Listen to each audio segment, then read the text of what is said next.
విక్కీ వాళ్ళ ఇంట్లో అందరూ అలా హాల్లో ఉండగా ఇంతలో వాళ్ళ బాబాయ్ అయితే ఏంట్రా విక్కీ వాళ్ళేరి విక్కీ పద్మావతి కనిపించడం లేదేంటి అని చెప్తూ ఉంటే ఇంతలో వాళ్ళిద్దరూ అయితే మీద నుండి దిగుతూ ఉంటారు. అది చూసి అరవింద్ అయితే అదిగోండి బాబాయ్ ప్రేమ జంట ప్రేమ పక్షులు దిగుతూ ఉన్నాయని చెప్పి అరవింద్ అయితే చాలా హ్యాపీగా ఫీల్ అయ్యి వాళ్ళని చూస్తూ అంటూ ఉంటుంది. అది చూసి ఇంట్లో వాళ్ళంతా కూడా అబ్బా వాళ్ళిద్దరూ ఎంత హ్యాపీగా ఉన్నారు, అదే కదా మనకు కూడా కావాల్సింది, చూడడానికి చూడముచ్చటగా ఉన్నారని చెప్పి వాళ్ళ బాబాయ్ అంటూ ఉంటారు.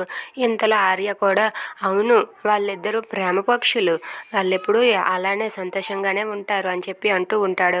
ఇంతలో అయితే పద్మావతి వాళ్ళిద్దరూ అలా దిగుతూ ఉండడం అందరూ చూస్తూ ఉండగా విక్కీ చేతిలో ఉన్న స్పెట్స్ తీసుకొని పద్మావతి అయితే తన ఫేస్కి పెట్టుకుంటుంది. స్పెట్స్ పెట్టుకొని విక్కీ కసి చూసుకొని అలా నవ్వుతూ దిగుతూ ఉంటుంది పద్మావతి. అది చూసి విక్కీ కూడా సంతోషంగా ఉంటారు. ఇక వాళ్ళిద్దరిని అలా చూసి అయితే అరవింద్ అయితే మురిసిపోతూ ఉంటుంది. మీరు ఎప్పుడూ ఇలానే సంతోషంగా ఉండాలి, నాకు కావాల్సింది అదే అని చెప్పి అనుకుంటూ ఉంటుంది. ఇదంతా చూస్తున్న మురళీకృష్ణ అయితే కోపంతో రగిలిపోతూ ఉంటాడు. ఎలాగైనా సరే వీళ్ళ ఆటలు కట్టించాలని చెప్పి మురళీకృష్ణ అనుకుంటూ ఉంటాడు. Thanks for watching friends. Please subscribe our channel. Thank you.